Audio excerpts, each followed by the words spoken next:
Isa na namang napakasayang araw. Napakasayang araw dahil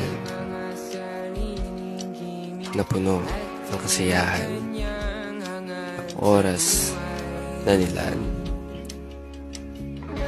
Oras na punong-puno, kasiyahan, kantahan, ng kung anong treat magawa.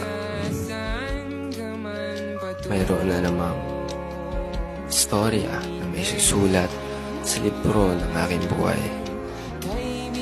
At ito ay tatatak bilang aking alaala na kahit sa kaunting panahon na kami nagkita-kita, naramdaman ko agad yung tunay na saya.